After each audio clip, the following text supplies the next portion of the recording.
Hello, everybody, and welcome to Paranormal Nation Radio. Not so normal. It's a not so normal night. But Nope. yeah, get over here to the comments because I'm sure. Hi, Nigel Nigel. is already there. Hey, Nigel. Yep, Nigel's always here. Just Very first one in on the comments and stuff. What's the matter? What? You was looking around at something. I thought something was the matter with your computer. No, as soon as you started talking, one of our cats come running over here. Like, hey, That cat knows Joe my started voice. without me. Are you kidding? Yeah, that cat knows my voice. I know. This is our As soon as she heard, she come flying over here. Yep, this is our Benjamin Buttons cat, the one that's Smashed getting into younger. my leg. Yeah, we're all doing fine, Nigel. Hi, Yeah. everybody. Yeah, Hi, that's everybody. that's our paranormal cat. It shows up during this show. Yeah. 99% of the time. Oh yeah. Last night though, she was nowhere to be found when Linda was showing us her cats. Of course, that was after the show, so nobody got to see that. But Right. No, if I ever get down to Florida and walk in the door and say something, that cat's going to come running to me. Actually, she probably won't. She hates everybody. Oh, she knows my voice. Every time I talk, first thing, she comes up there. It could be because she knows I'm paying attention to you. And I'm sitting in her chair. Yep. But what's funny is she don't come up before the show when we're all talking. She's one of these cats that likes it go live. Yeah, she sees. Yeah, when she sees the live up there in the corner, she knows. I think it's more she hears the music. No. Now that could very well be. That very well could be. So anyway, but no, the weather's been great up here and everything. Yeah, it was perfect today.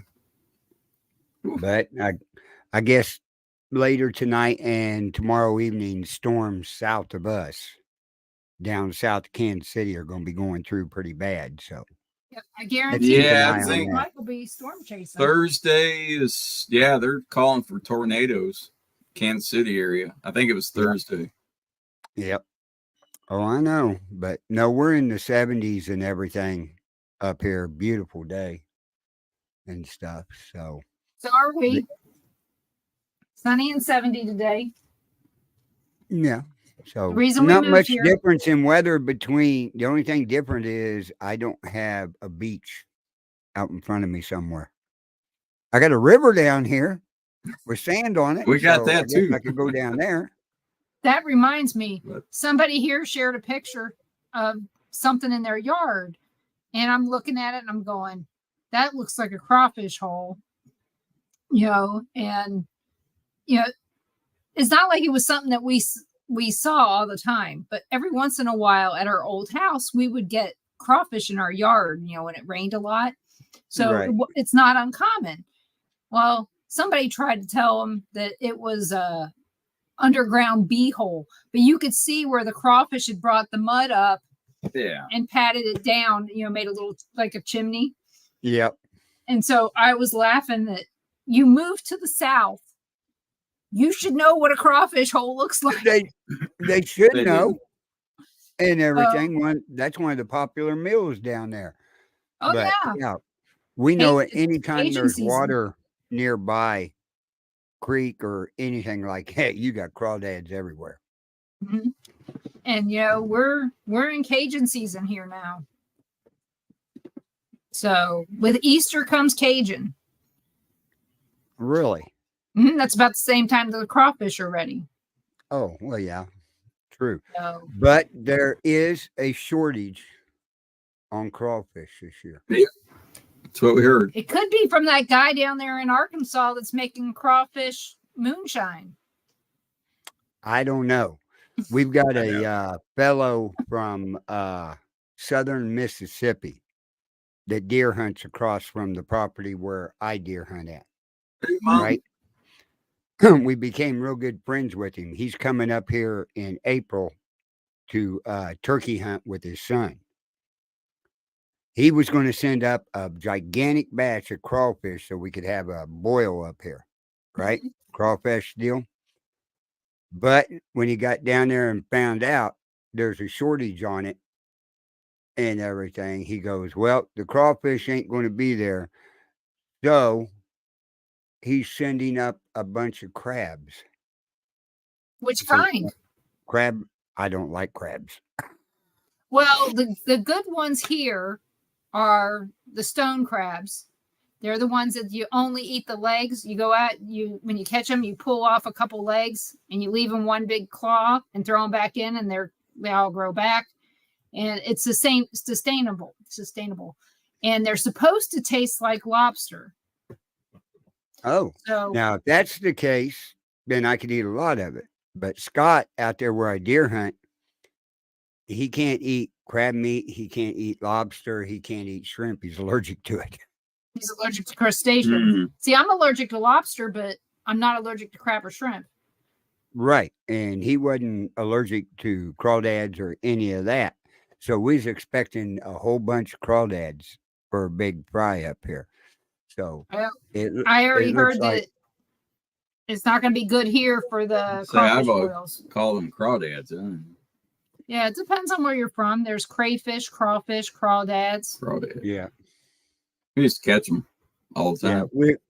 We always say crawdads. Mhm. Tom says up there in Illinois it's crawfish. Yep. And Tom says in Crayfish. Tennessee No, it's crawdads. crayfish. In Yeah, it's Missouri it's crawdads. Crayfish. Crayfish. Yeah. So, yeah, in Baltimore, it just depended upon where you were raised. If you were raised in Virginia, it was crawdads. If you were down somewhere else, it was crayfish or crawfish. It just depended. So it's all interchangeable. But I Right, got us a but- good guest tonight, Yes, you do. because I guarantee not everybody wants to hear about our crustacean issues. Probably not. No. So, but before we get started, I do want everybody to know about the missing student in Nashville. Our family's been sharing it. He's a Mizzou student. Name is Riley. Just look him up on Facebook or out there. Missing in Nashville. And people need to go and look at his picture, see if they know who he is, help him get home if he's okay. If they know something, check it out, please. How old is he? He's 22. He's 6'5". And yeah, Well, he shouldn't be able wait. to hard to find in a crowd. He'd be up above them. Yeah, and he might weigh 160 pounds. So, but he went missing after he was at Luke Bryan's bar there in Nashville, and still no leads. They've been checking the river and everything else. He was supposed to go back to the hotel, and he never got there. And Yeah, Gary, and Nashville's I not a will place tell to think Scott of that. about your chiropractor. Gary's chiropractor. He does the medical help, I guess you would call it. Herbs and things like that. Yeah. Okay. Because Pastor Gary used to be allergic to beef. Yeah. He Yep, I found remember out it. when he was a dairy farmer, he was allergic to beef. That's pretty bad. Yeah. Anyway, he went to his chiropractor, and we'll get to our guest in a second. He went to his chiropractor and told him this while he was getting adjusted. He goes, "Oh, I can take care of that and everything." He went back and mixed some concoction up of herbs and different things from China and everything. Came out and told him to drink it. Then handed him money and said, "Go to McDonald's and get you a cheeseburger." So Sue at that time had Benadryl in her hand just in case there was a reaction. No, it wouldn't be, because McDonald's isn't beef. Right. But Oh, Sorry. ever since he got that, right, he can eat beef anytime now. He only had to do it one time. Ever since. Well, yeah, he did get that cheeseburger pizza when we were at the courthouse. Yep. So, He but did. our guest Yeah. tonight is Catherine Lee, also known as Paranormal Poison. She is a paranormal investigator out of Cincinnati, Ohio. So, hello, Catherine. Hello, Hello. Catherine. Hi. So, how did you get started in the paranormal? Oh my goodness. Well, we had stuff when I was young going on at our house, and it had to be exercised. And then we weren't allowed to be around it at all, but I was always drawn to it. Stephen King books and all the stuff, I was still drawn to it, but we weren't allowed to talk about it or anything. Um, and then I guess what really, really set me off is I discovered Gettysburg, and that did it. We did a couple of the ghost walks with the kids. They were little. We were camping at Drummer Boy, and we took them on a couple of the ghost hunts, and I got interested in the history. And then I was doing genealogy at the same time and discovering, my great grandfather being in the Civil War. And I thought, well, this is pretty neat. So I bought me a little cassette recorder. So I'm going to try this. And we stayed at the Colton, which is supposed to be haunted. And we got there late. Everything was closed. And I held the recorder over into the cemetery area. And we got back over there and I played it. And it said, turn around and run. That was my very first EVP. And I was hooked from there on. I bet. And I've heard a lot of things about the Drummer Boy campground there. Yeah, well, see, we really wasn't into the paranormal at that time. We had just taken the kids for a fun thing so they would learn the history at the same time as we did the ghost walk, learn some history too. And we wasn't into it at that time. So I don't know. Nothing ever happened to us there when we stayed. No, I've just heard a lot about it from other people. They really like staying at that campground. It's changed ownership a couple times in the last 15 years. It was real nice for the kids, for young kids. They had a lot I heard of fun. that. Have you ever seen the video? I'm sure you have. The Kling brothers, Scott, when they were younger at 12. Gettysburg. One of them was 12. Yeah, one was 12, and the age difference between them. But you haven't seen that? I don't know. What was the video? Oh, you haven't seen? No, I'm not gonna. You got to see it. You got to see the video. That's how they got started. They accidentally got this video. They witnessed something on their video camera because they heard some soldiers marching across the field, and they were the only ones out there. There was no reenactment. There's nobody out there. It's out in the middle of the field. Right. It's what 3 or 4, lined up. Yeah, I don't remember. Wow. I have to see it. Yeah, look that up. Just look it up. Just put Kling Brothers Gettysburg. Yeah. And you'll see it. It was just their family camera. Yeah, they were just driving along and just videotaping the battlefield. Right. They just showed up. It seems to be when you're not looking for it or not expecting it to happen, something to happen, that it happens. Mm-hmm. That's how they got started. That's how they got hooked. But I mean, you can see why. Once you see the video, it's really good. It's kind of like your EVP. There's no way that you wouldn't get hooked after you hear something like that. Right. Right. And you caught that on a tape cassette player. Right. Yeah, analog. Mm-hmm. Do you still use that? Yes, I do still use analog. Yes, I do. I've heard a lot of people say. I use the digital, but supposedly the analog is supposed to be because of the magnetism in it. It's supposed to be able to imprint it better. So, but I think it probably does work better. Pardon me? I think it does work better. You think so? Yeah. I've got some good ones with the analog. Yeah. You figure there's a few different magnets in there, so it's creating its own electromagnetic field to to draw them in, unlike a digital recorder, which only has the magnet in a little one in the little teeny tiny microphone and a little one in the speaker. That's it. Right. And I've got some pretty awesome ones on digital too, but I do believe in using both. And I always use more than one recorder in an area. So that way, if I catch something and it's not on the other recorder, or, I can compare it. It could also be the difference between the timing of the spirit. when did it live? Does it understand what digital is versus the cassette tape?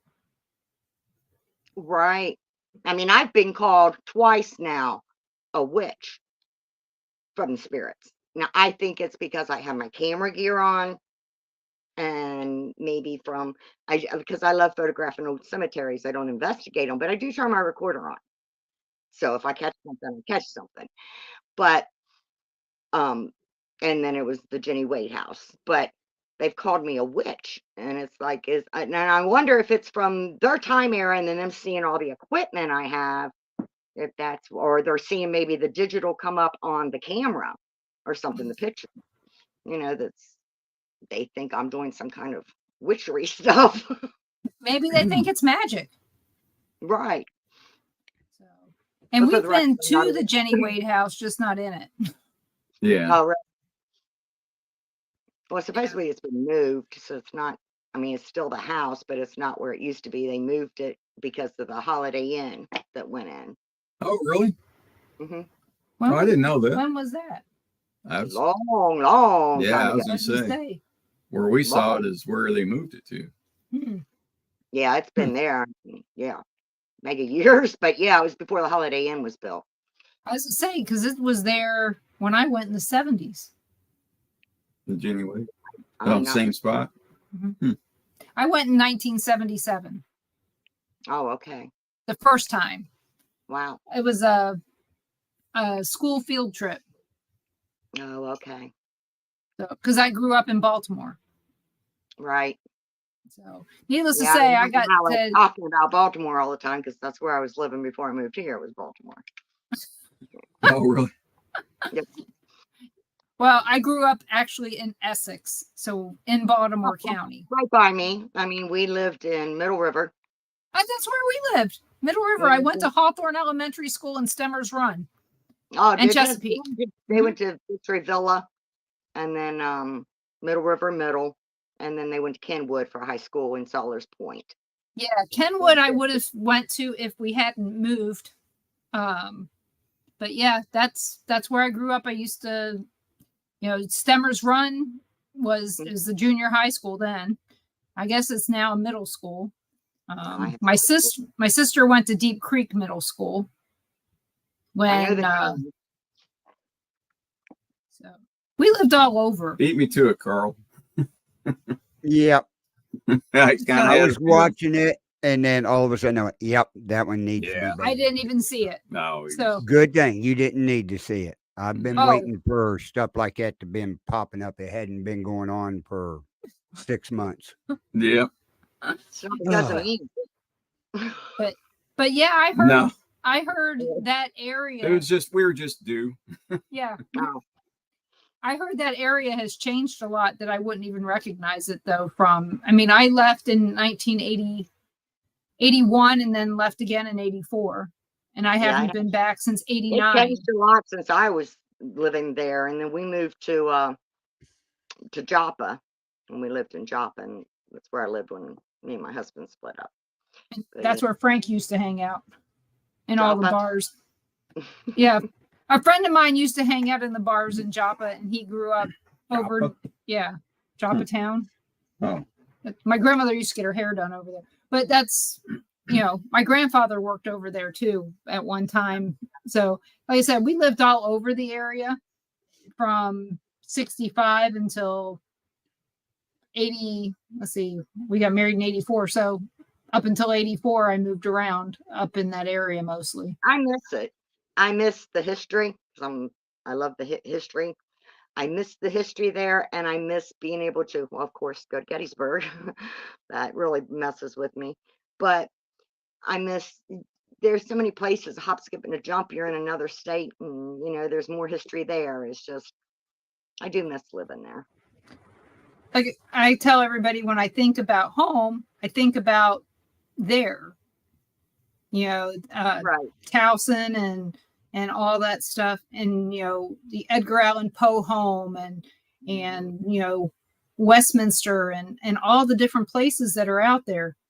And historically speaking, there is so much history. I mean, Fort McHenry. I mean, we used to go there all the time. Did you ever get to go to Fort McHenry? Oh yeah, I've been quite a few times. Yeah. Did you ever have any paranormal experiences there? No. Mm-mm. How about the USS Constellation? I did that a couple times. I didn't have any experiences. Now it was during the day and it was day tours. So, I mean, I know now they do a night one, overnight one, and shoot the cannon off in the morning or something. But I never did do that. I didn't get to do that. When I was brought home from the hospital as a baby, where in that same area where the Harbor Place is, there used to be McCormick's Spice Company was right across the road there. You could smell it all over. I mean, it was probably the best smelling inner city ever. Oh, you wow. smelled fish and Old Bay everywhere. But I was brought home to an apartment that was right there. It was $25 a month. And it was in the area where the National Aquarium is and all that. And so I was always in that area. But in 1974, we went on our very first field trip to the USS Constellation. And I had a paranormal experience in the hull.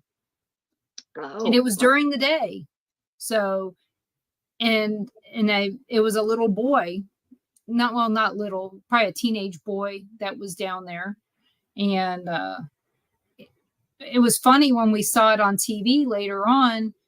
They had Shane Pittman was there and with Dave Schrader and Cindy Kaza. And I was like, this is so weird because he had an experience in the same area that I did. And I had told people about it before, but I never even thought about it, because I was 9 years old. You don't really talk about it when you're 9 years old. Right. So, but you're right. There is a lot of stuff, but you've also got a lot of stuff in the Cincinnati area between there and Kentucky. You got Bobby Mackey's just across the river. And yeah, that's true. Yeah. And how many times you been there? I haven't been there yet. Really? No. I moved here because my brother had cancer, which he lost his battle with it. And I'm sorry. Then after that, my father died, who was here.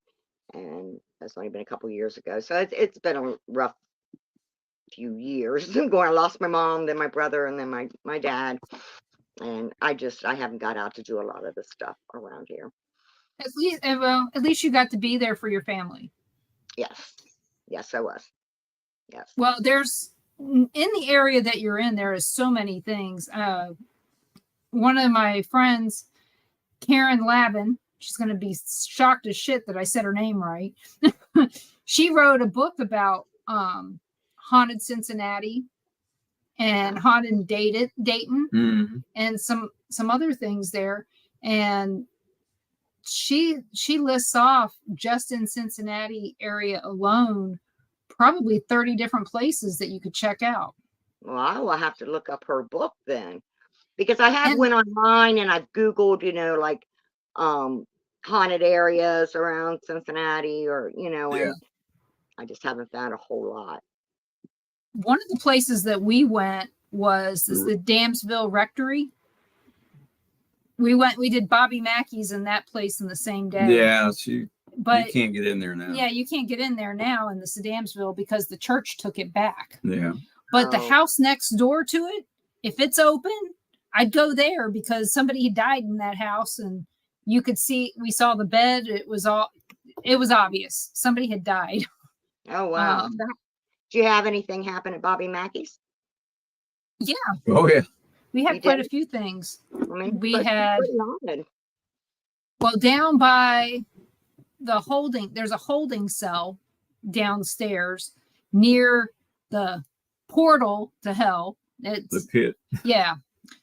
The well, the water well that's there.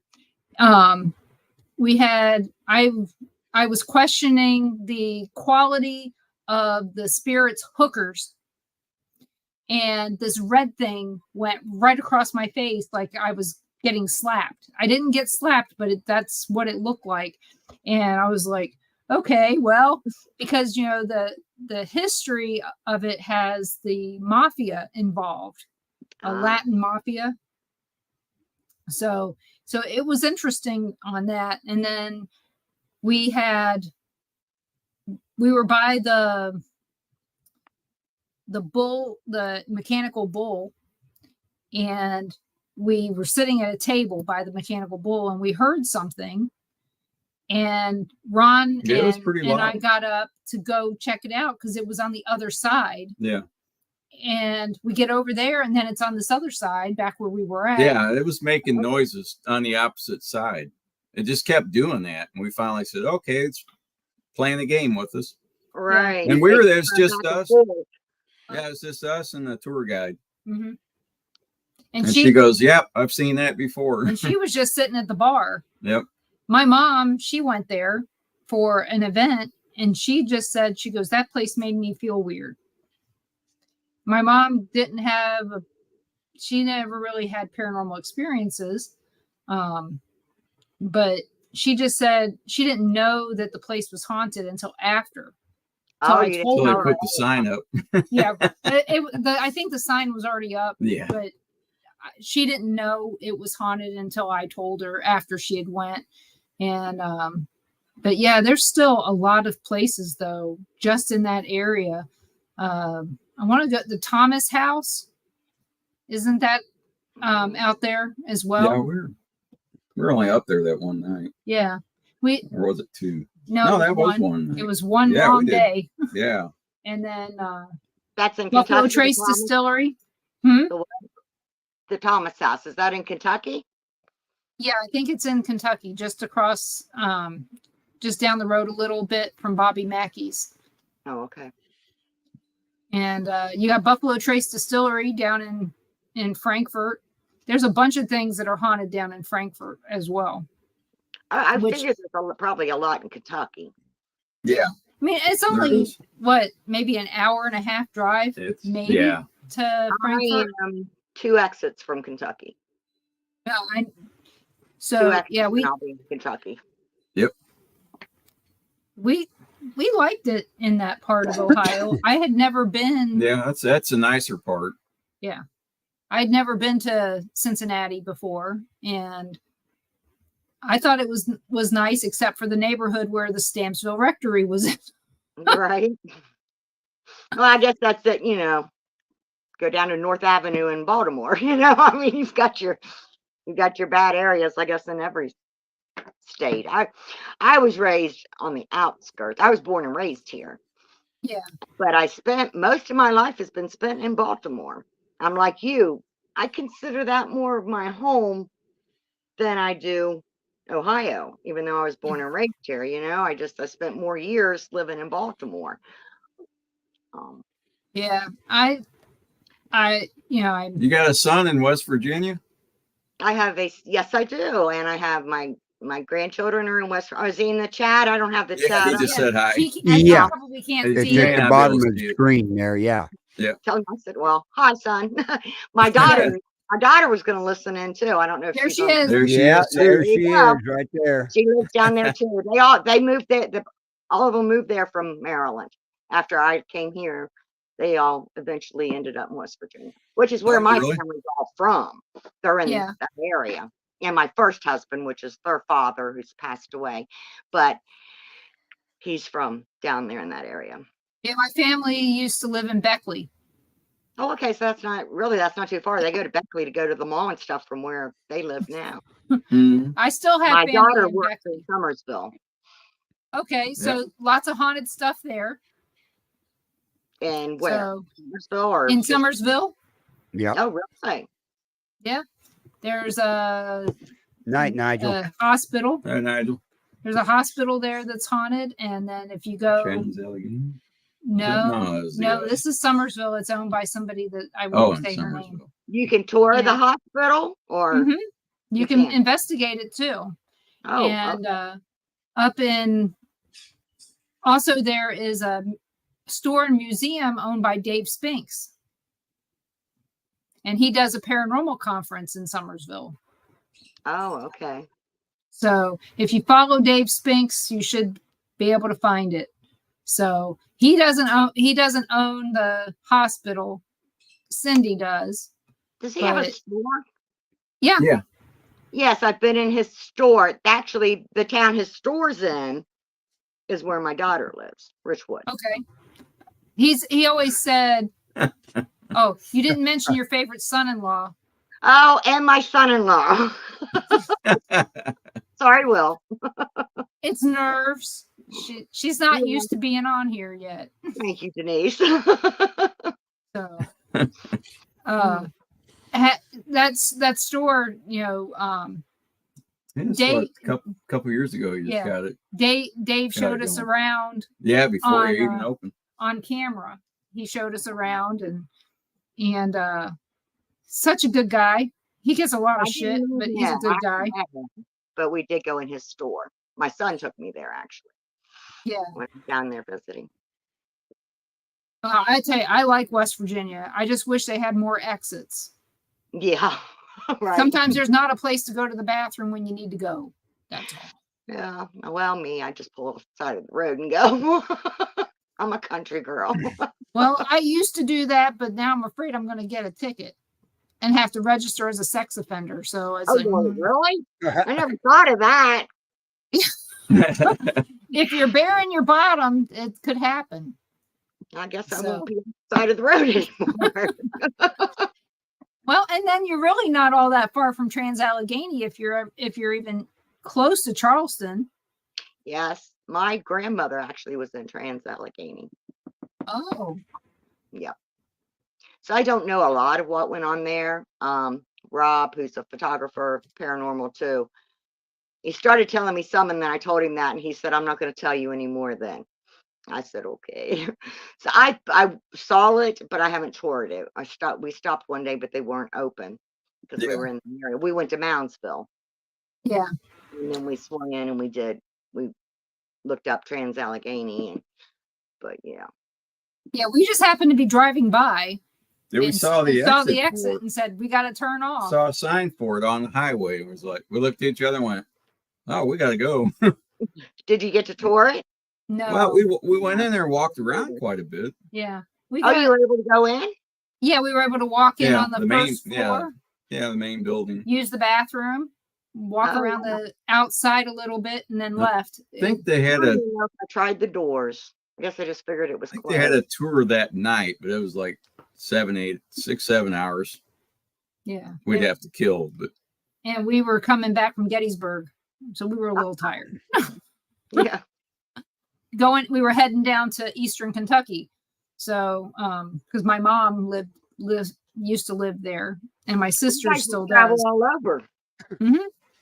We've gone way more places than I could.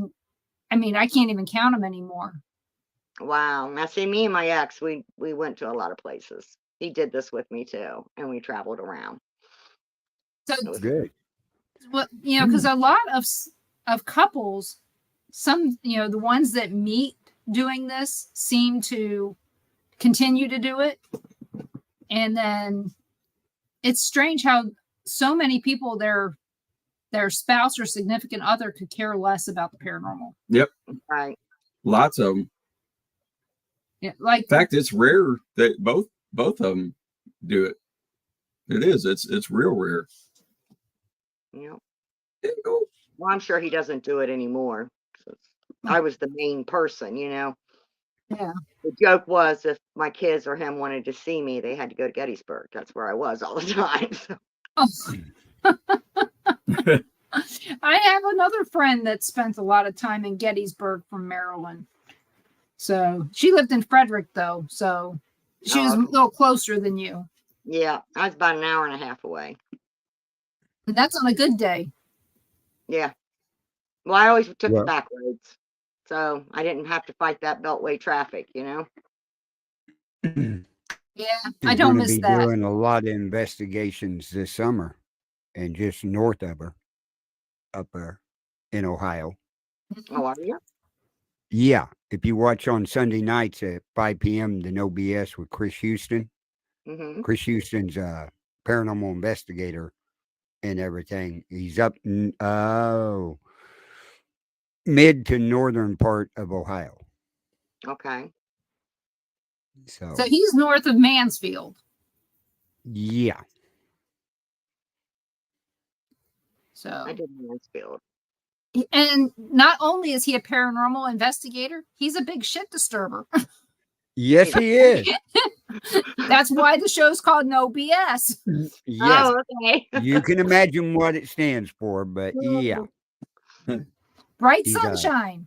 Bright He's a sunshine. paranormal investigator and a political person, so we'll put it that way. Much more political than I am. Is this show political or is it paranormal? Both. Both. This network is paranormal to political. Yeah. Okay. It's the Bill of Rights Network. Freedom of Right. speech on here. Okay. So we also have shows on here that talk about gardening and being Preparedness. self-sustainable. Yeah. Oh, So plus the We have a political lot of different shows. shows over here. Mhm. gotcha. Carl has a cooking show sometimes. Yeah. I do live videos of a griddle where I griddle food and different things on there at different times. And I do laser engraving. So I got a show, Wizards Oh. Engraving, showing Cool. people how I do different engravings on Right. wood and tile and stuff. And one of our people that does the show, I Oh, laser engrave stuff like that. So that's nice. That yeah, that's much better than the modeling show that you guys had. yeah. Damn. Sitting there watching you guys glue stuff was just I know. I'm glad that show is It's like done watching and paint gone. dry, right? it was. We did have to watch that. We did have to watch paint dry. We did. Hey, we did a lot of talking while we was doing that too. You know. Yeah, you guys did, but you never really got to see the comments because What you were had your your head down all the models of? time. I know. What were I your know. models of? What'd you What were your build? models of? Well, we were building model cars and model airplanes and Oh, okay. different things like that, painting them and stuff. So yeah, that show's gone. But No we offense, had but I have to side with Denise on this. I think that'd be a little boring to watch. it was Yeah, and it everything. was, but but you know, we would come in and just support and Right. you know, yak and go, okay, well, they don't see my comments. I'm leaving. but we, like I said, we have a lot of shows from political shows all the way down to paranormal and griddling and homesteading and gardening and everything on this network. And we're getting a religious show. Oh, wow. Yeah. One of our guests that we had on the show is bringing his podcast over here Oh, and cool. stuff. So that could be very interesting, that show, Yeah. the way he'll bring it. Yeah, he's very good. Father Kenneth. Oh yeah, that's Yeah. right. That's right. You did get him. Yeah, Padre. Okay. Yeah. We ought to He's trying start to calling figure him out a name Padre. for the show and figure out what time zone, Yeah. time frame, and everything to do it. Padre Kenneth. Padre Kenneth. No, Mhm. I'm teasing. I'm just giving him a Oh. nickname. Okay. He's Father Kenneth. He is actually a priest. Oh, okay. So we know that, you know, Padre is father. Right. So, Well, and I it wouldn't be accept offensive, I don't think. No. I think he takes his hair. And he's from Patterson, New Jersey, another place I grew up. I know. It's fun. I'm trying to keep track of where I've lived. Was your dad in the military or something? No, my dad was a mill worker. Huh. Dad didn't move Yeah, he around that traveled much. all over. Yeah, my dad moved around a lot, but Oh, did you know, he? when it came down to it, it was paper mills or fabric mills until they all went pretty much out of the country. The paper mills are still here, but the fabric mills left a long time ago. All that's in China, India, and Pakistan now. Right. So, but I was born to keep my dad out of Vietnam, or out of Yeah, out of Vietnam. Mm-hmm. How did that happen? What do you mean? So he didn't have to go Back because then, you were born? yeah, back then they when they first started the draft, you know, you had to register when you were 18.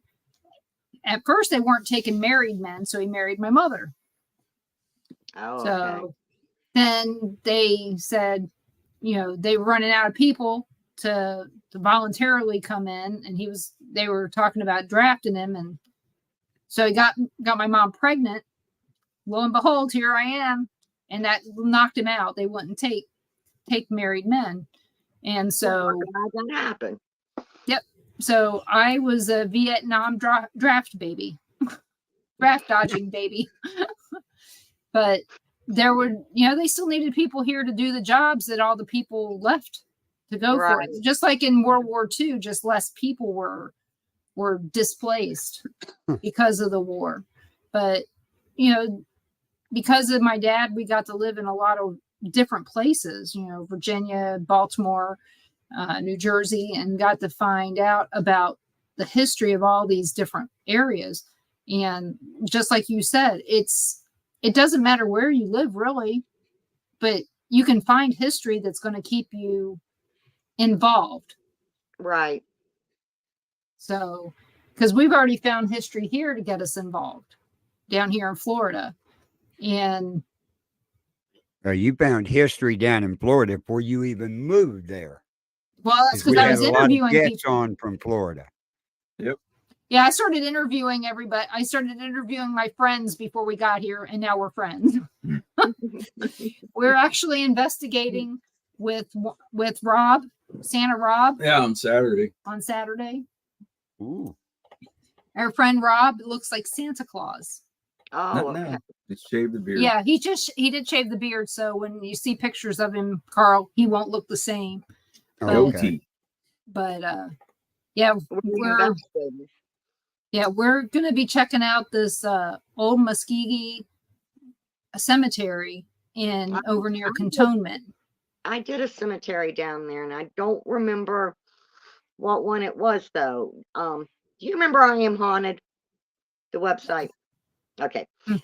Somebody that I met there, their team, we were going to Florida, and they asked if I would join them on the investigation of the cemetery. So while we were down there, we went and did it, but I don't remember which cemetery it was. Where did you go on your trip? The city? We went to Daytona. We always stayed in Daytona because they had a condo there, but I don't remember where we traveled. I mean, I don't remember how far we drove. Well, where we're at is going to be at least 6 hours from there, so I doubt that it's that. Okay, but there are a lot of old cemeteries in Florida. You know, some of them, we have a couple that date back to the 1500s. Well, St. Augustine's got to have some old ones. Oh, yeah. Funny fact, that's my second favorite city in the United States. Gettysburg. She's never been there. I'm gonna take her. Well, funny thing is yeah, that's a neat city. A fun fact is that Pensacola's older than St. Augustine. Oh, really? Even though St. Augustine tries to tell everybody it's the oldest city, but Pensacola's older. Yes, by 5 years. Oh, I didn't. Yeah, you're right, because I thought it was the oldest, because that's what they said. Yeah, I was teasing last night about the fact that we all when people see spirits, they see all these different things, and one of the spirits that I saw was dressed up like kind of like Johnny Depp, a pirate, down there. Yeah, because there's a bunch of pirate wrecks and stuff, and people would bury their stuff on land here, but yeah, this guy that I saw was actually in a frilly shirt, and he was dressed in a French military uniform, is what he was dressed in, but it was in a part of town that I didn't know anything about, but it was really funny that I saw this guy. But I have a feeling that she was in the bathroom. Yeah, when she saw him. But it wasn't nice of him to be in there. Yeah. Well, I don't think he knew it was a bathroom, because I know that potties existed. Right. I just don't know. I mean, especially with the French, but Mhm. I don't think he knew that all this was going to happen. Right. But yeah, I think down here we probably have quite a few pirate ghosts. I'm sure. And I was teasing about Mardi Gras here. Got all these people that love the pirate culture. And we just had our Renaissance fair in last weekend. And I just wonder how many ghosts that people who die right now will come back showing themselves as pirates because they loved dressing up like a pirate for the Mardi Gras parades. Right. Hard to tell. Could be. Well, yeah. Yeah.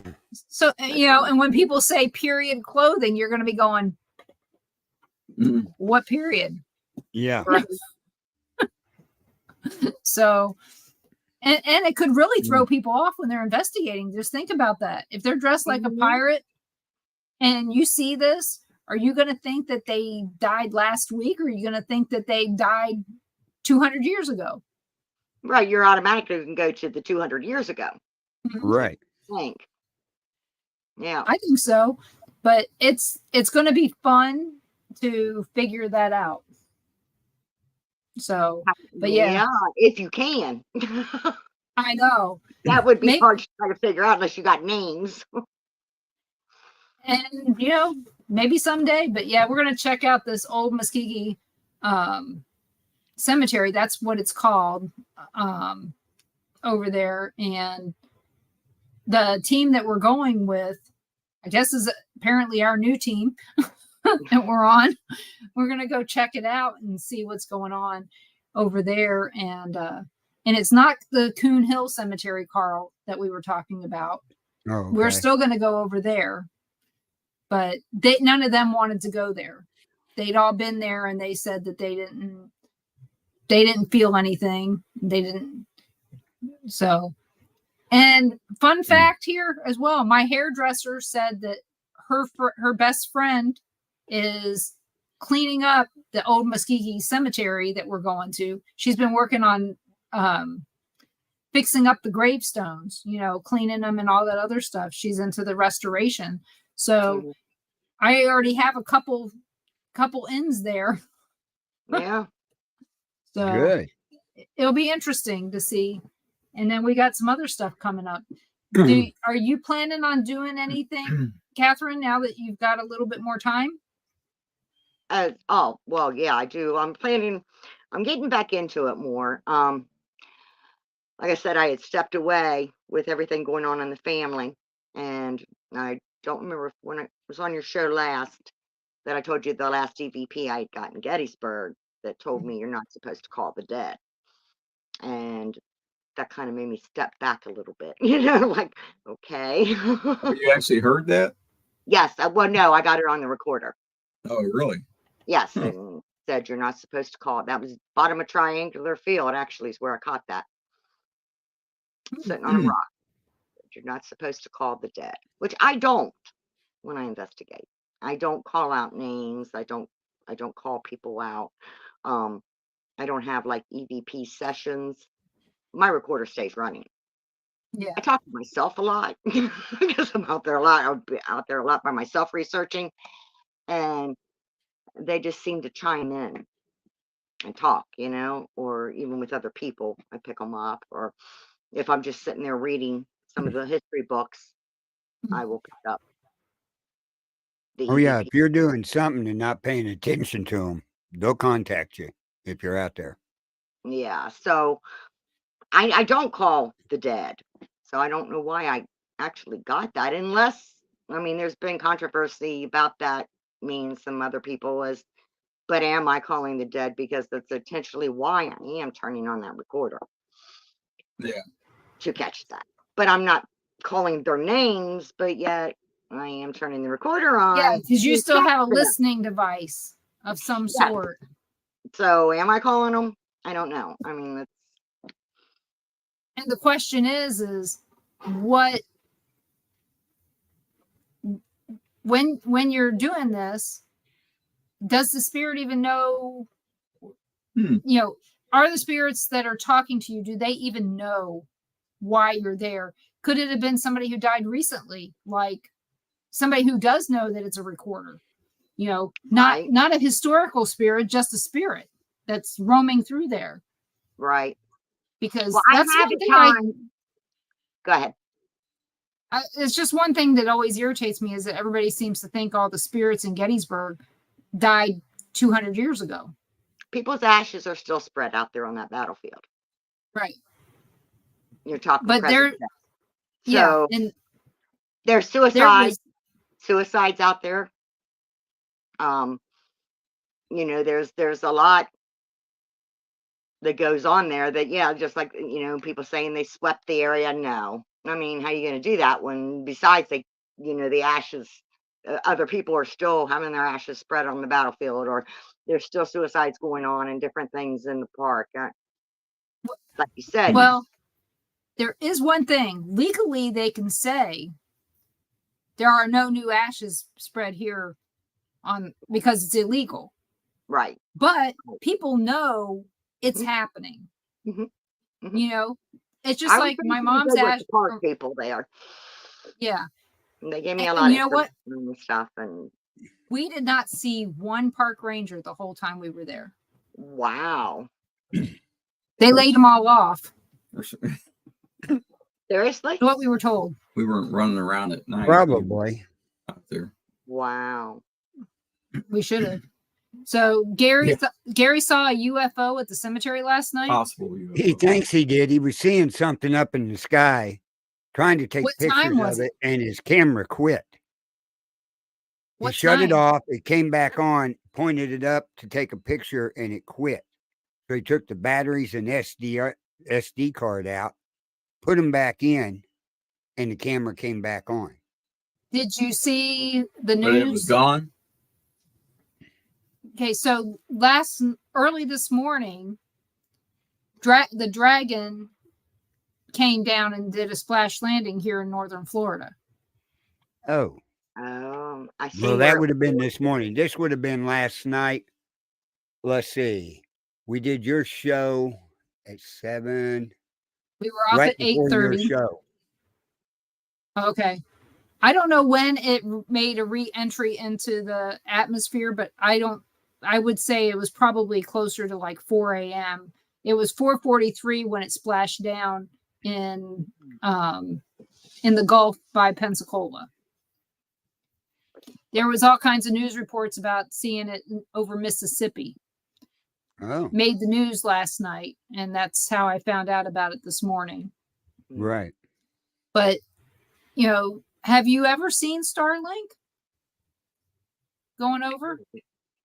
I haven't. Me either. I have. I've tried when they said you were able to see it, and when you see it, you'll see like 7 little stars in a straight line. I thought that would be cool. I just wanted to see it, you know, up in the sky. Oh, you can see it quite often. There's so many of them up there. Really? And everything. So I guess I need to sit outside in the dark more. He keeps trying to get me out there. It's just, yes, I know. It's sunny and 70 and I'm wearing a sweat jacket. So I'm cold all the time. Well. So. Oh, okay. So your son says he saw it last fall when it went over. Right. Oh, okay. So, I want to see it. I hear that we have UFO sightings everywhere. Have you ever seen anything that might have been a UFO? Me? Yeah. Yes. Where? Yes. In Ohio. Gettysburg? No, but people have said they've seen them there. No, in Ohio. I was I was married. I didn't have no kids yet. So I was late teens, I guess, early 20s. And I was heading over to my ex-husband, then was working third shift with my mom. And I didn't want to be alone in the house. So I was driving over to stay with my dad. And it's this back road, and there's this big golf course. And as I was, it's all dark, you know, it's night. And as I was approaching the golf course, I seen this big object hovering over the golf course with lights. So I stopped my car. Well, what is that movie? Encounters of the Third Kind or something. Yeah. One of them where it shows that truck gets stalled out. One of the shows like that had come out. And so I had stopped my car, right? And I'm like, what am I looking at? And then I thought, oh my God, what if my car stalls? You know, because it's out of that movie. And I hit the gas and I turned and it was gone. Either the lights all went out or something, and it was hovering right along, right below the tree line, you know. So, and then there was several after that. It was in the paper. There was other people that had spotted a UFO, they thought, in the area. How big would you say it was? Oh, well, we're talking a golf course. That's pretty big. The length of the golf course? No, it wasn't that big. No, it wasn't that big. But I mean, it was good size. I don't know to do the measurements. It wasn't. It didn't cover the whole golf course. No. About the length of a football field, man. Then maybe. Maybe if that big.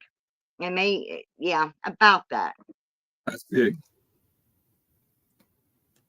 Tonight, all the cats have decided they want to be where we are. I seen an orange one in the back at the window. Here Yep, she that is. one Yeah, earlier. Big fluffy.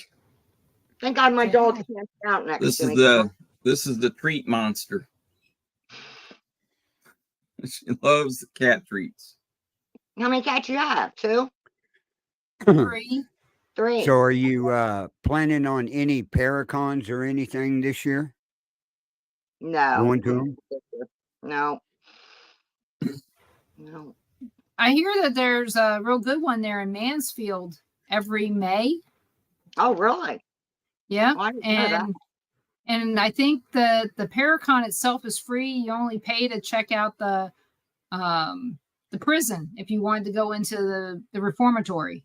Right. And also saw that Mansfield on April 8th is going to be in totality for the one of the cities that's going to be in totality for the eclipse. Oh, are they? Yep. Yep. I'm out of it. Oh, it's just a little bit. Yeah, you'll still see something. Yeah, but we're out of the whole seeing the whole thing. We're totally out of it. I won't be seeing it. I'll be in the hospital. We're in it. I think we're in it like 70% or something like that. Yeah. Yeah, I think that if we see anything here, it would be about 60 to 70%. So, but we were involved in the last one enough. Yeah, that was by accident. Yeah, that was by accident. You got involved. I'm pretty sure it's going to get dark every night. They say that the eclipses, they cause there to be more paranormal activity. Oh, really? Yeah, because of the change in the magnetic field. I can tell you that all the years of doing Gettysburg, my ex-husband would know. He would look and say, oh, Lord, okay, it's going to be a full moon. She's gone. Okay, it's going to be a new moon. She ain't going to be home. I bet you she's in Gettysburg. And I did 3 days before to 3 days after of every week. If there was solar flares, if there was eclipse or something going on, I would go and try to see the difference in activity, picking up activity or witnessing activity. Sounds to me like you went there on any day that ended in Y. What's pretty much? where would you say was your favorite spot or the hot spot? I called it the trail, and it was actually where the old trolley used to run through when they did an old trolley back then and ran people through the Gettysburg, through the battlefield. It came down at the bottom from Triangular Field, and then you cross the road, and then it continued in Rose Woods, and that's where I hung out all the time. I called them my Georgia boys. I hung out in Rosewoods all the time, and I got a lot of stuff there. I went all over, but that's the main area. I mean, I always hit that area, and sometimes I just spent my whole time there, you know. Yeah. Did you ever investigate at Sachs Bridge? Oh yes, a lot. I've What got what photos. kind of activity did you get there? Well, I heard stuff. Like they said, I was there all by myself, and it was late or early in the morning. I don't know which one. Because you can be there all night long as long as you're not disrespecting Right. it. They don't Right. run you off. So I loved it because nobody else was there, and I got out and walked up to it, and I started walking back to my car, and I heard what people claim. I would say that's probably what I heard is the sound of the men being hung on the bridge, and it was really loud, but it was like, I don't know, it wasn't thump. I don't know how to explain it, but it was a noise I'd never heard before, and there was nobody there. There was absolutely nobody there. I got a little girl talking to me up on the bridge, and I also caught a picture of a little girl. I was on the other end of the bridge, and I caught her on the far end of the bridge. Hmm. I also have a soldier that is walking away from Sachs Bridge and coming up the road there. I had snapped a picture, and I didn't even know I caught that. I was looking at him at home, and my ex said, "What is that?" And I said, "Oh, wow." But yeah, he was walking. Um, I caught an old wheelchair in a picture at Sachs Bridge. This was all happening, and I did study that area for a long time because what happened was when I discovered, I found that I got that one picture of the soldier walking. I figured out the time. I said, Yeah. okay, so I'm going to go back there. And it was right before the geese or ducks or whatever started squawking and flying. And right after that is when it was just started getting dark. Just started getting dark. And I caught, that's where I caught the wheelchair picture. It's actually laying on its side, and the whole bridge is just fogged out in white. And then the wheelchair is laying upside down, like almost in front of me. And I would pull the Mustang up on the side of the bridge and back up, and I would just park there and get out, and then I could sit there and take pictures or whatever the whole time to see if I caught more stuff. But it's pretty active. Sachs is pretty active. You just got to catch it when there's not a lot of people there, you know. Yeah. Yeah, your son asks for you. Well, your son said, your daughter said, tell them about tell the one about Kenna and the EVP. Kenneth and the EVP. Is it Kenneth Kenna? or Keena? Keena. Oh, Keena.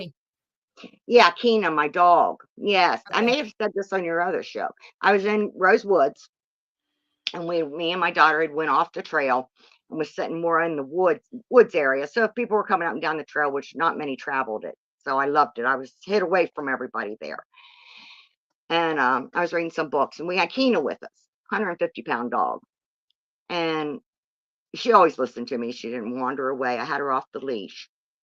And she had started going up the creek, and then she just got scared. She got up to where the wood bridge is there, and she turned and darted up through all these briars. And I was yelling at her, chasing her and yelling at her.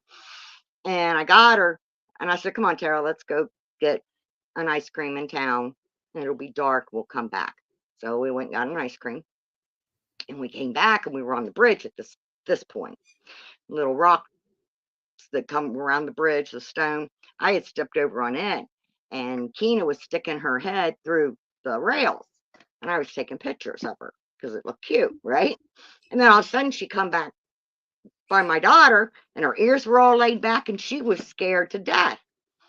Well, when I listened to the EVPs, I got a voice calling her a bad dog. The bad dog. So that's had to be from earlier where she ran away from me, right there at that bridge, and I caught her. Then we left and came back and got the bad dog. Yep. So she heard it. Oh, She that's was amazing. Mm. Want to say hi to Padre Kenneth there? I'm glad you're here. Can't wait to hear your show once you get it started. Yep. So we're Just keep excited me about that. informed, Kenneth. So some of the things that you say just remind me of Baltimore and the people I've known from there. So you were definitely a transplant there for sure.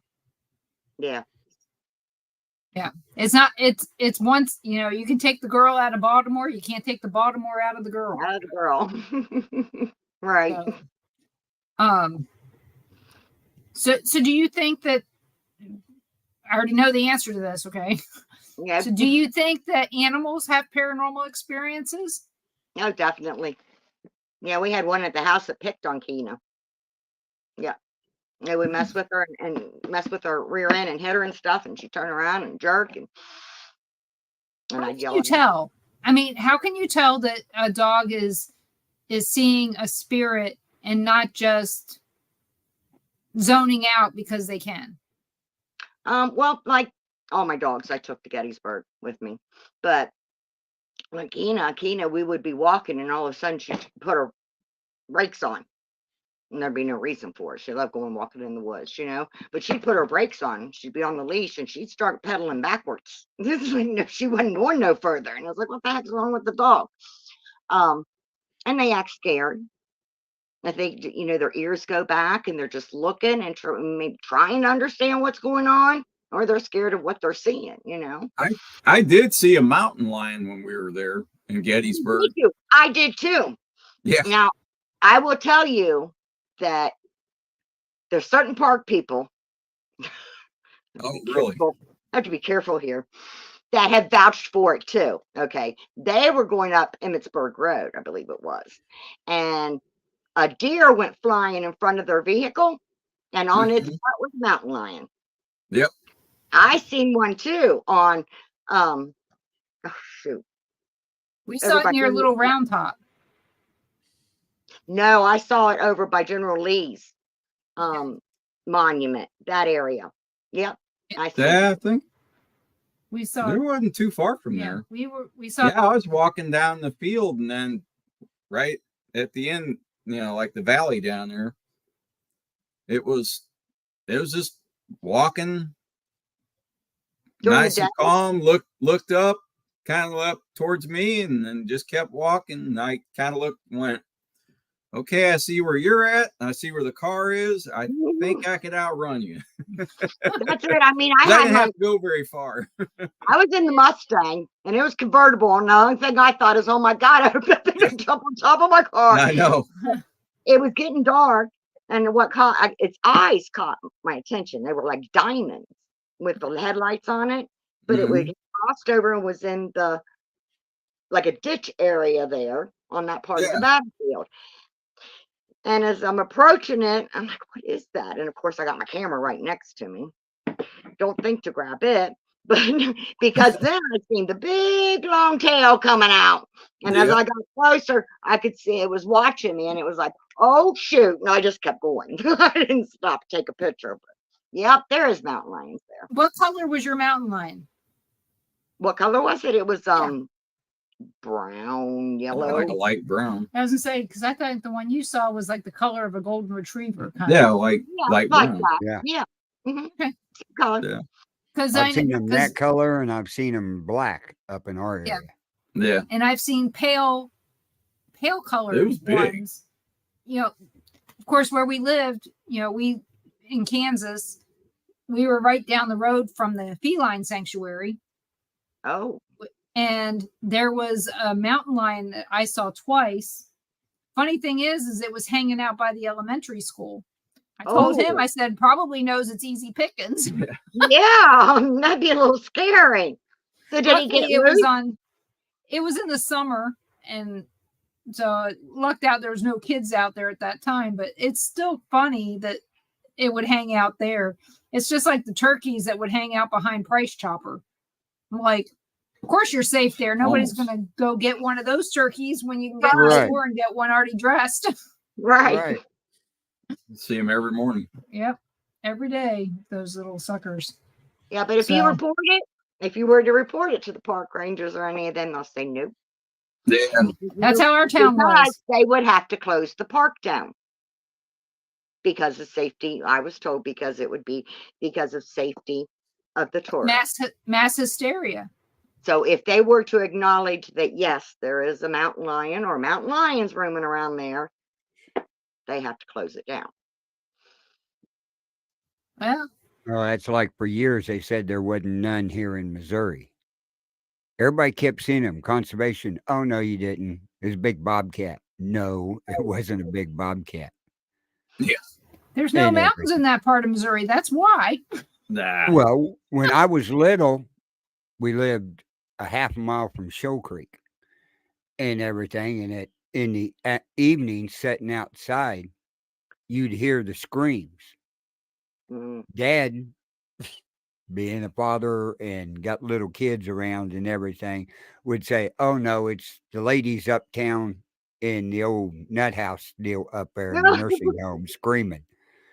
And growing up and hearing that, and then I was probably about 21, and I was down in that area deer hunting and came out of the timber and got in my vehicle. And as I backed out on the gravel road, I seen something in the road up there, and I went, that don't look right. I drove up there, got out of the vehicle with my rifle and scope, and 55 yards away is this blonde-colored mountain lion standing at the edge of the timber. Mm-hmm. And I was sitting there going, oh, and they're illegal. No. Yeah, well, I've seen video in Pennsylvania where people they have filmed them coming up to their glass sliding doors, but they still deny that they're there. Right. Yeah. We have bears here. Big Florida bears. I did not know Florida had bears. Yeah. Bears and Lots. And panthers. Yeah, I knew that panthers. We've had a lot of black bears showing up in our area here lately. People getting them on trail cams and everything. If you want to see a funny video of a bear, look for the one where it says "Bear Swimming in Ocean" by Destin. I did see one that a bear was swimming in the ocean. Yep. It comes swimming up where the people were. Yeah. There was another one where they were saying that there's an alligator in Dauphin Island. In Dauphin Island on the other side of us. That one looked photoshopped though. Yeah, it could have been. But it's I still think it could happen. But right now down there, don't you? Huh? You got alligators down there, right? Yeah, but not in the ocean. They're not saltwater alligators. Oh, alligators are saltwater. No, crocodiles are saltwater. Yeah. And alligators are fresh. Oh, yeah. Okay. Okay. And so they wouldn't be in the ocean most likely. Right. So, but you wouldn't think a bear would be out swimming with a whole bunch of people. I wonder how he got out there. Hey, it's looking for fish to eat. Maybe it wanted some shark meat. To go along with those great whites that we've been having. Oh, yeah. I know. Now it makes you want to go to the beach. It was when I saw that, it was like just one more thing that can kill you. Yeah. You got the Portuguese man of wars that have just shown up, and then you got the python. Yeah, but great whites. The time before we saw some dolphins. That was pretty cool. Mm-hmm. That's probably why we didn't see any sharks that day. Probably. Because usually we see them off the pier, but we didn't see any, and then all of a sudden here comes two dolphins. We were down hanging out. They said that day they were catching squid. Yeah. For some reason, that's all they were catching was squid. So we saw Daytona, and my son, who is ADHD, was younger at the time, was out there swimming, and he decides he wants to swim and chase the dolphins. No. He takes off. But it was real pretty to see him. I used to see him out in Ocean City all the time. Really? Yeah. I would go out there. If I saw some, I'm out swimming, I'd go out and try and Go after play them? with them. Yeah, I go out and hang out with them. I will tell you though, I really want to see a hammerhead. I haven't seen a hammerhead shark since I left the last time I went to Ocean City. I don't think I've only seen them in the aquarium and stuff.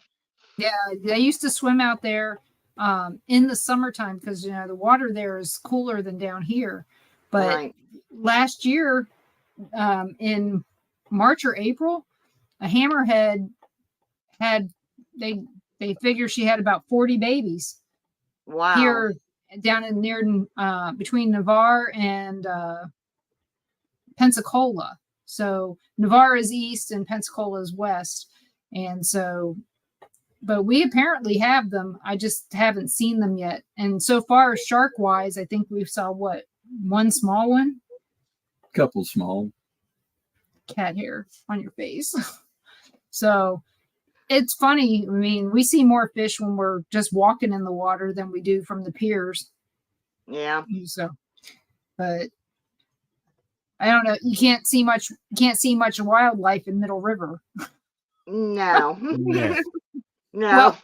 Well, back in the 70s, we actually did in Hawthorne, we did a cleanup. We had an extreme low tide, and they had us go out there in big, boots and stuff, and we tried to clean it up there at the park. I don't even know if that park is still there, but it was basically straight across. There's some houses, a couple rows of row homes there, and then the park. And they had us go out there to try to clean it up, but it was so muddy that you really couldn't get much. But we tried. But same as Deep Creek, it was clear at times, and then it wasn't. Right. So, but I would never have eaten anything out of either one of those. No. Out further, maybe.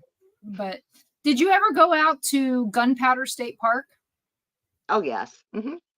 Out in that area is where Frank saw the wild man. Yeah. Have you? No, actually, it's right in that area that it was. It's more off of Ebenezer Road there is the area in which he saw this thing. He was walking through the woods, and he saw this thing, and he said it's jumped down out of a tree, landed in front of him, and then basically jumped straight up onto a branch in a tree. Oh, wow. And he thinks it might have been something that escaped from the Aberdeen Proving Grounds.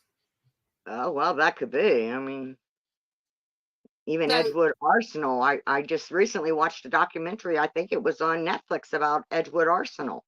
Oh, really? And that's what would shake our house, because we live on Trimble Road there, and our house would shake and stuff from Edgewood Arsenal. But about the mustard and different stuff they did on people, different, testing. Yeah, my cousin lives over in Edgewood. Oh, okay. So there was very well could have been from one of them, because they did do some testing on them. Mm-hmm.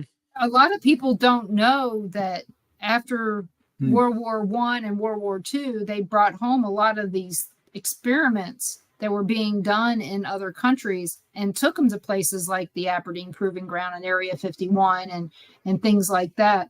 Up, to Ohio. There's that one Air Force base there that they used to store, that said that they used to store UFOs. Right, Patterson Park, and it got hit last week, and one of the tornadoes hit it.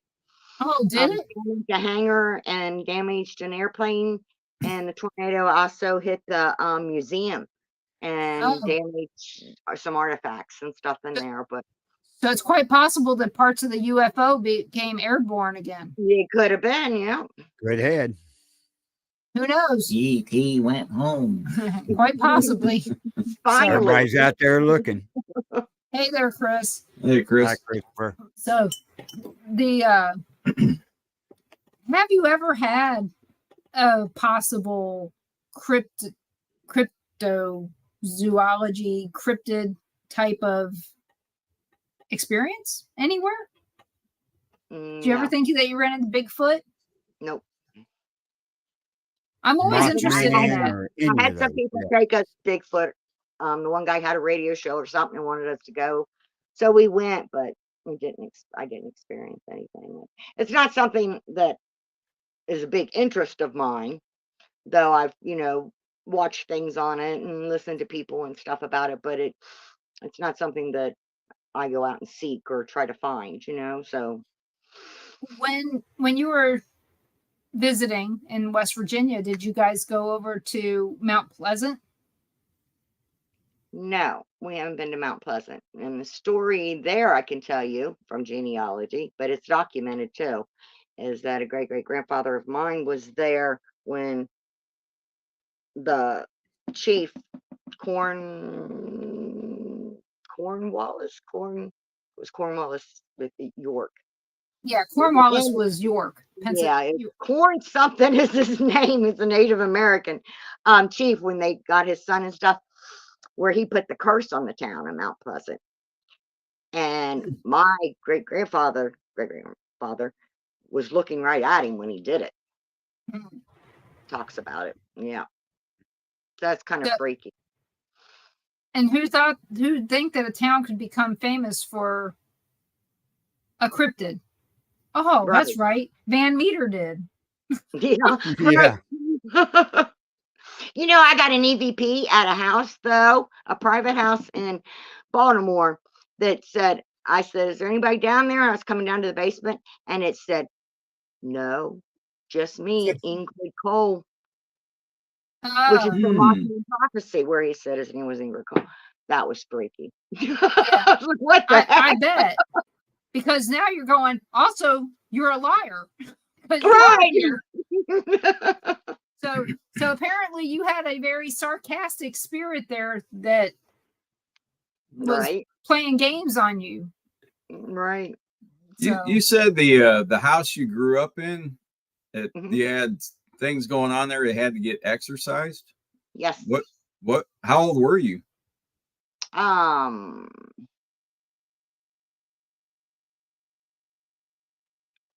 I gotta think. 8, 9. What Maybe. was going on? Do you remember? Yeah.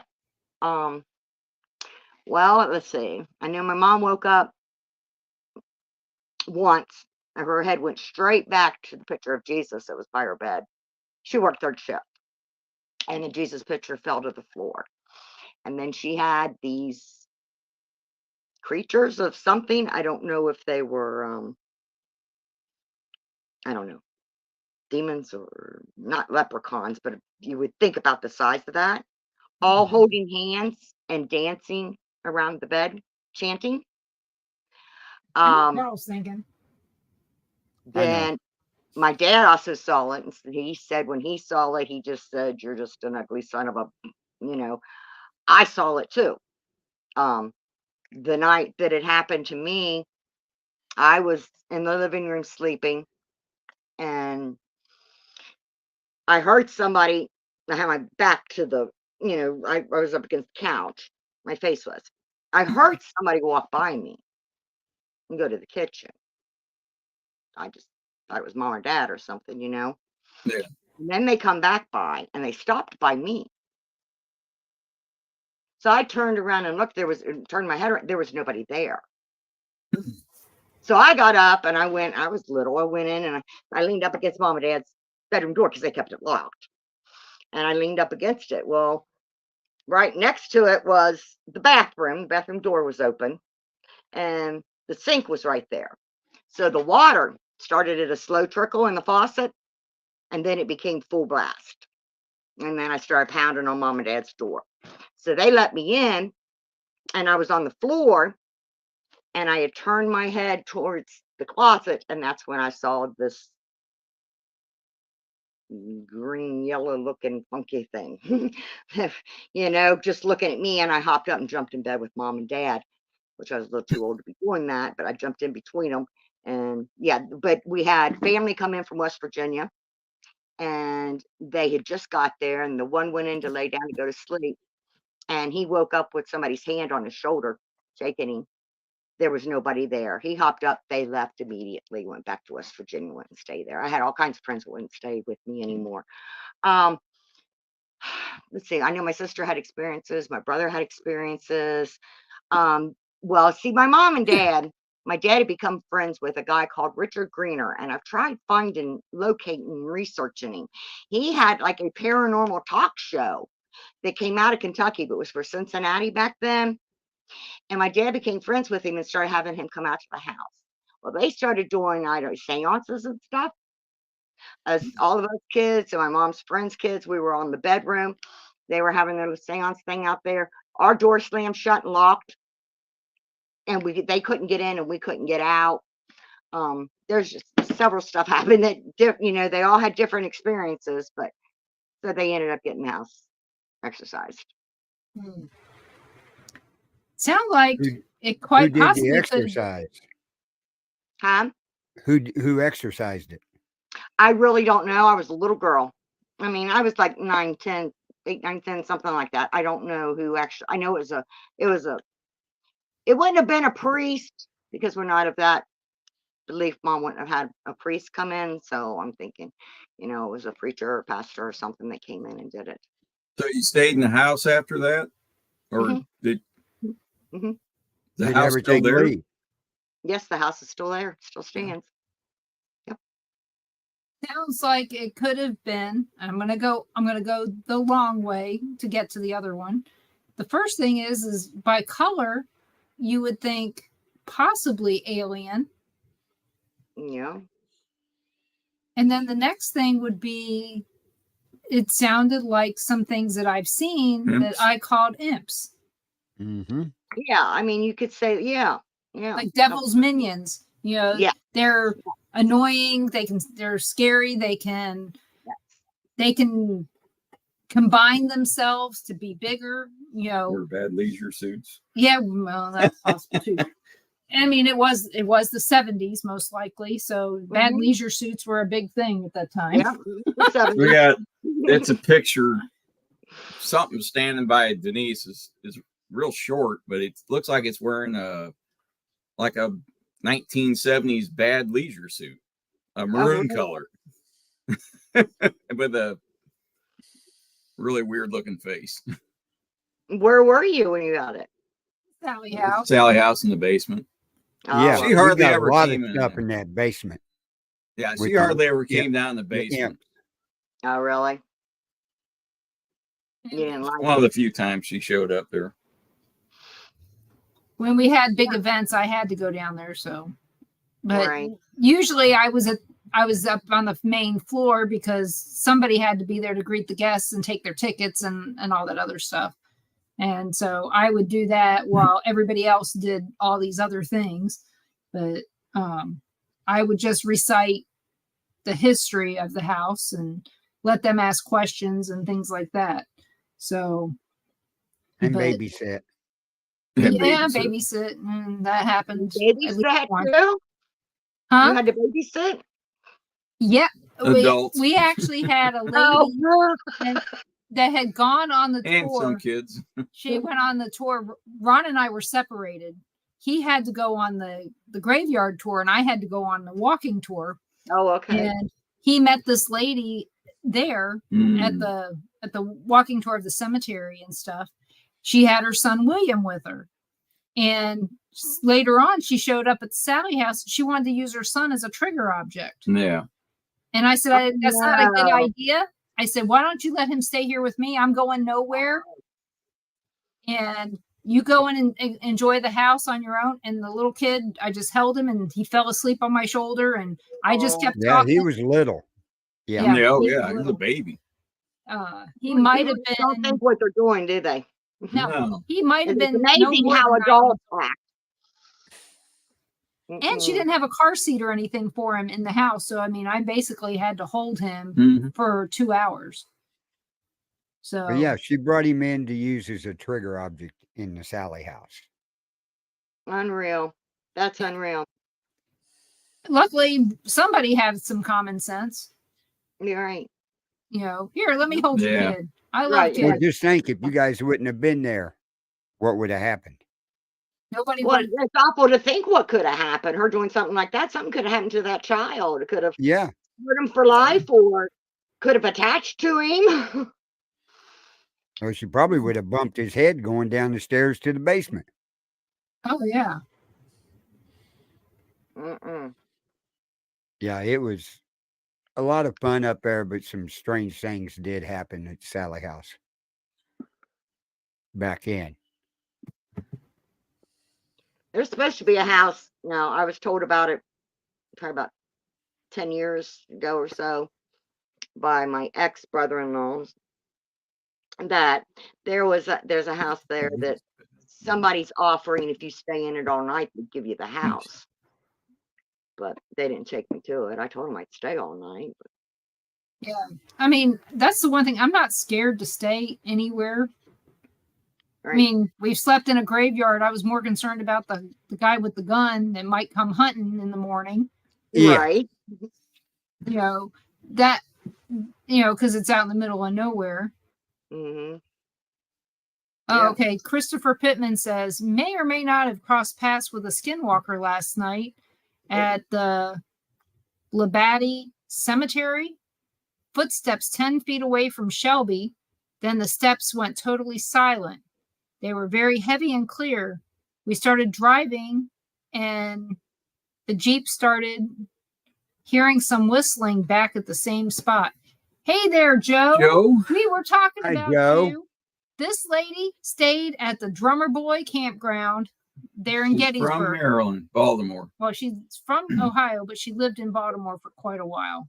Mhm. So we were talking about you earlier, but not by name, just about the Drummer Boy campground that you'd mentioned. Right. So he's in Hagerstown. Oh, okay. So so you know that area and he's done multiple tours at in Gettysburg. Oh, okay.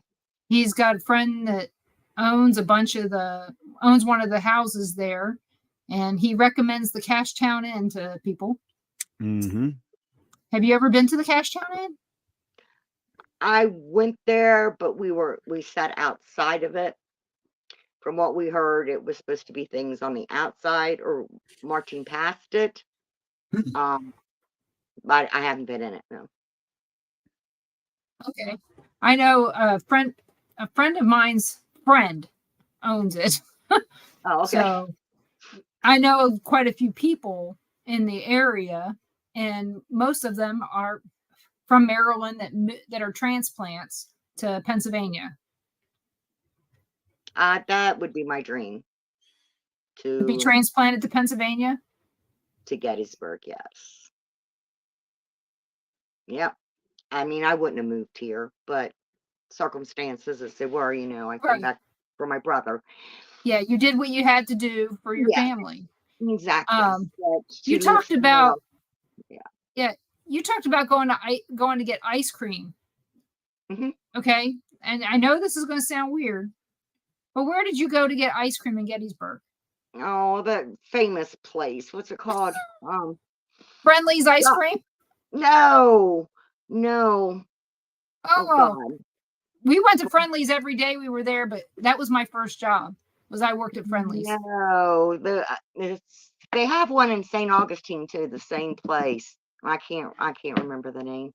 Oh, okay. And We always got ice probably cream ate there, but because we look for ice cream everywhere we go.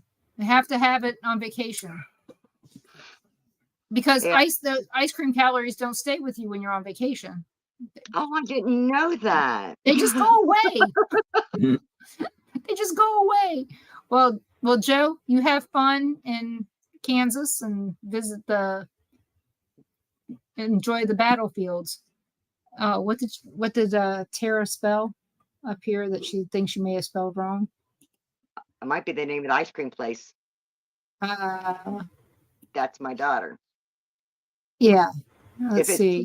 TEA. We had a couple things all come in around the same time. No. So yeah, See it. there's nothing else. Nothing up there.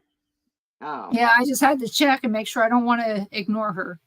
Right. So She thought of what the ice cream place was. I forget the name, but I know they have it in St. Augustine too. Hillwinds. And they put a fan up there in St. Augustine, so that old cobblestone road you walk, that smell just gets sent up there. It's like you want them waffle cones so bad. Oh yeah. Yep, it was Kilwins. Yeah, Yeah. killing. Good Yeah. job, That's it. Ron. That's it. We have one on they call it a boardwalk here, but it's not. It's the shopping area on the bay side of Pensacola that they have a Kilwins.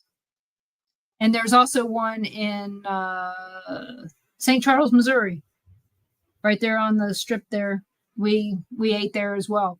So, yep, we know our ice cream. The That's ice cream parlor across from the Farnsworth house. Yep. That's we went there. Mm-hmm. Joe knows. Yeah, He knows. oh, He's like okay. you. He Yeah, he knows a lot of people up here in Gettysburg. he knows his map of Gettysburg very well. So, so you've already answered the question about if you could go anywhere, where would you go? Right. If Gettysburg wasn't on the list, where would you go? Oh, well, I mean, I definitely want to be with my kids and my grandkids. That's a given, you know. Let's go with paranormal wise, because we all know that Yeah. our kids and Let's go grandkids are paranormal. top number one. First, right. Oh, that's a toughie.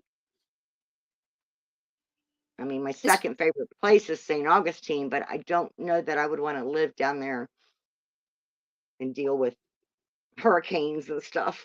You know, I don't know if I would do that. Do you know that they never get hit with hurricanes for some reason?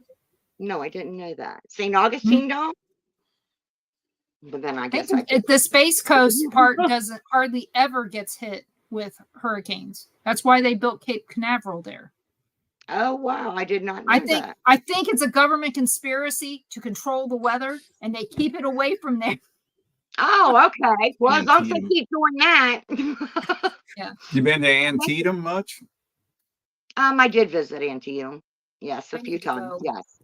I I visited need to all go. of them around there. Manassas, Bull Run, Fredericksburg. I did all of them, you know. Yeah. But the draw was Gettysburg. Yep. Yeah. Yeah, and there's probably a reason for it. That's just where I wanted to be, you know. Yeah. I really want to go to Antietam now that I know I have a cousin who owns a house on the field. Oh, well, aren't you Yeah. yucky? Yeah. It was a church, and it's her house now. It's not Dunker, is it? Or I don't know. I don't know. I didn't get a chance to talk to her about it because That was at the famous church there that when we met, my aunt was in the hospital and we were getting ready to go have my show at my cousin's house. Yeah. So I didn't have time to talk with her, but I think she sat there and watched us do the show for a little while until she had to leave. Mhm. And so we talk every now and then, but yeah, I'd love to check out Antietam. So has she said anything happened to her there? Yeah, she said that they've had all kinds of stuff happen. Oh, wow. And the funny thing is when she met me, it was the first time she ever met me, and she said that she recognized me from TV. And I was like, oh, well, no, it could be from your cousin's picture, you know, your uncle's pictures, you know, because my uncle shares my picture all the time. So it's kind of funny. But of course, she might have also recognized me because I look like my mom, and she had met my mom a few times. Oh, okay. So yeah. My mom was always, when I was on the other show, she was always in chat. So my mom would have remembered you if she was still here. She always remembered all my guests. Oh, really? Mm-hmm. And always asked about them. Yep. So Joe knows the farmer who owns property on the field. But we didn't have video then. We didn't have video then, so you couldn't see me. Oh. Of course, for some people, video is fun, and for others, they wish they didn't have it.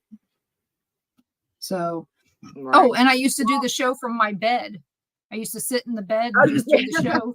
Yeah, because you didn't have to worry about when anybody saw. Didn't have to worry about getting dressed or brushing my hair.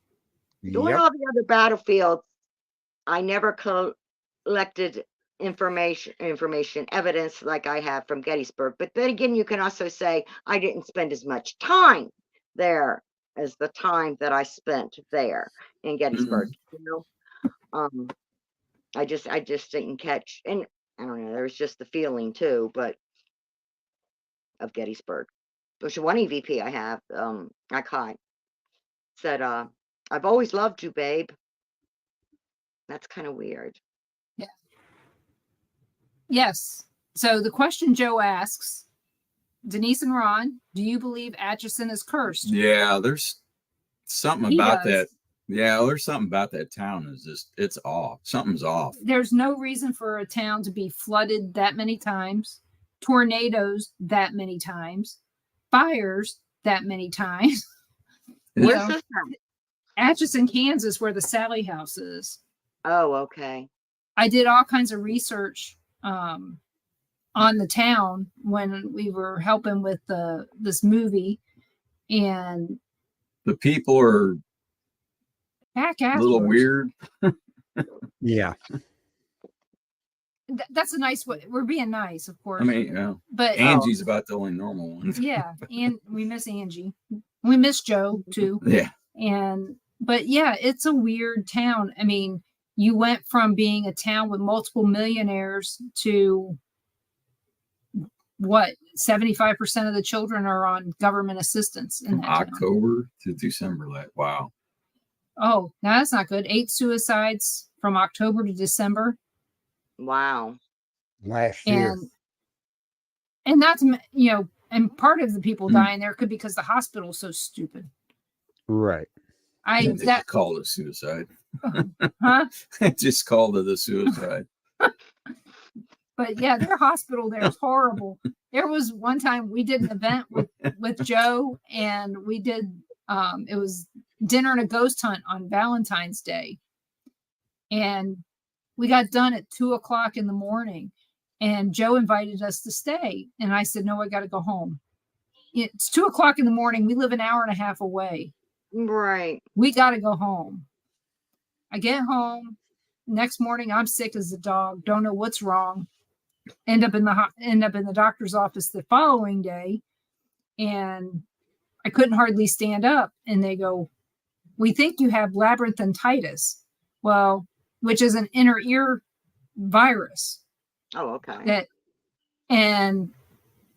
It was strep. Yeah, it was horrible. And so we went. Oh yeah, he was sick.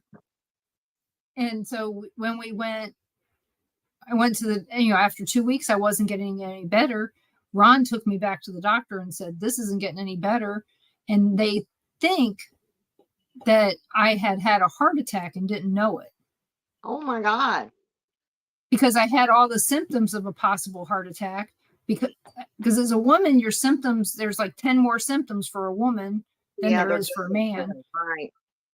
But they did a stress test, and by the time we got to the cardiologist, I was doing a lot better.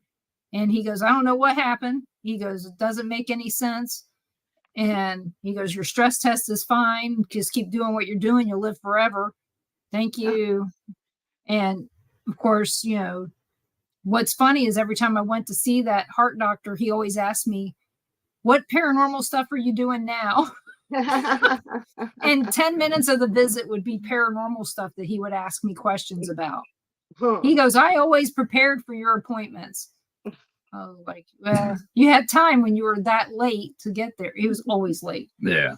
So, but luckily he's not the doctor doing my heart surgery next month. Oh, you're having heart surgery. Mm-hmm. Well, my prayers will be with you. Well, thank you. And I'm not happy about it, but I'm getting more used to it, the idea. Right. So, and Carl, I'll tell you what I got after the show. I don't think that's meant to be public. Okay. From somebody else. So, but yeah. So, okay. Well, we got 15 minutes left of the show. Okay. Carl, do you have the commercial ready? No, I don't have it ready yet. It's all going to be ready next week and stuff. Do you want to tell everybody what the commercial will be about? we're going to be advertising Ghost Tech gear and everything. We had him on the show last week, wasn't it? Yeah. And everything. And he's got some devices. Now, he's sold out of some of them right now, waiting for a new order to come in so he can create them. And it's a lot of different things in it. We'll put it that way, the way it's made. He didn't tell us everything, which I can understand, the secret of the business and stuff. But there's going to be a lot of gear and everything available on that website because we're affiliate with it now to advertise on all the shows. So make sure you check that out. The device is called the Epic Box. Yeah, the Epic Box. EPOCH. That's one of them. If you want to, that was the main one. Mhm. That was the main one. Yeah, that if he you was want to really excited look at with. it. Come here. It's a yes and no box, but the software in it is designed different. There's 6 different types of software, something like that, along with it. I'm not for sure, Yeah, but it's quite interesting. I'm waiting for him to get it in so we can order one and get one and try it out and see what it's all about. We're talking about it too. It's like a digital dowsing rod. pretty much. Yeah. But it uses more information than It does. just your dowsing rod. It's a lot in the software and everything. So that commercial will be ready next week, and you'll see it on Paranormal Pride next week for the first show that it'll be live on. Cool. I'll work on it this weekend and everything. And Catherine, where can everybody find you if they'd like to reach out to you? Facebook. Just Facebook. Don't I've be been on- surprised if you have a 5 to 6 month wait for your response. But I'm so sorry. I was off. My phone broke and it kept wanting, and I couldn't get back on. The screen was broke. So I couldn't get on Facebook to change my phone number. So I kept sending the security code to the old phone. So I couldn't we get know on all Facebook. about that. So I just went through hell. Oh, excuse me. And then my That's daughter okay. finally got me back on. Sorry it took that long to get back to you. It's okay. I figure eventually somebody will see the messages. I mean, if you went back and looked, you saw that I probably wished you happy birthday every year. Every year. I ain't went back that far. So at least since I've known you, you figure, like I said, I've known you probably at least 8 years. 8 years, yeah. So, but if you guys want to find the show when I interviewed her last time, you can go check out, let's see, Mixcloud. It's out there on Mixcloud under Denise Myers Pridemore, probably, or the Paranormal Pride. You can look it up. And if you put in the Paranormal Pride and Catherine Lee, it'll probably come up. So, more than likely. Yeah, I mean, I've got almost 9 years of shows out there, so you're bound to find something. Right. And I'm working on trying to get them transitioned to YouTube. Oh, okay. But yeah, you guys please join me next Monday night for, shoot, I forgot who my guest is. I just booked them. You didn't even tell me. Yeah, I just booked them and can't remember. It's somebody I don't know. I'm trying, like I said, I'm trying to get new guests in here, people that you guys have never met, or if you have met, I haven't met them. So I'm working on that. So, and I would still want to warn everybody that there's going to be times where I'm not going to want to have a show because of all the crap going on with my heart. So I might not have a show when you expect one, but I guarantee I will not have a show on April 8th. And It's a month away. And we will probably not be on April 9th on here. Right. So, but as long as I tell people that, they don't, otherwise, if I don't tell people that I'm not coming on, I get a message. Do you have a show? And I appreciate you guys reaching out and asking. Okay, to get to your other shows, how do you get to them? Oh, yeah. The Paranormal Pride is right here on Bill of Rights Network. It's also on the Paranormal Pride YouTube page and Facebook page. Also on Japan Paranormal. Rumble. And Rumble. And LinkedIn. Denise Pridemore LinkedIn. Right. Which I'm starting to get a lot more people watching there. Are you? Don't know why. Maybe because I got a new job. It made everybody go, "Oh, she's still alive." Oh, could be. Who knows? But yeah, So- we're live on all those pages, she said, plus on Things Network Facebook, where you can find this show, and on the Temple of Phoenix Rising Entertainment Facebook page. Okay. And always on Japan Paranormal or live over in Japan. Goodness, So- you have all kinds of them. Mm-hmm. We're And they're right all- now. they have We're one live link on to 8 all of them. different. Yeah, we're live on 8 different locations right now. Oh, okay. Pick your favorite. Yeah, it's just 2 shows that are these 2 shows that we're on. And then all the other shows Carl has on other areas as well. Not necessarily all the networks, but if you really want to find out where we are, search Born TV on Rumble or Bill of Rights Network on Facebook, and you can find out where we are and where the shows are and the schedules and everything. And you keep an eye on that page to find out when Father Kenneth's show is going to be starting. Exactly. I'm excited for that. You know, he's so knowledgeable, and he started out his first shows on Paranormal King just like me. So Oh, Yeah. So check out the Paranormal Pride every Monday night at 7 p.m. Central, and hopefully I'll be there. all right. Right. Sounds good. Sorry, kitty cat. Okay. We will see everybody next week here on Paranormal Nation Radio, Not So Normal. So everybody have a great evening, and we'll see you then. All right.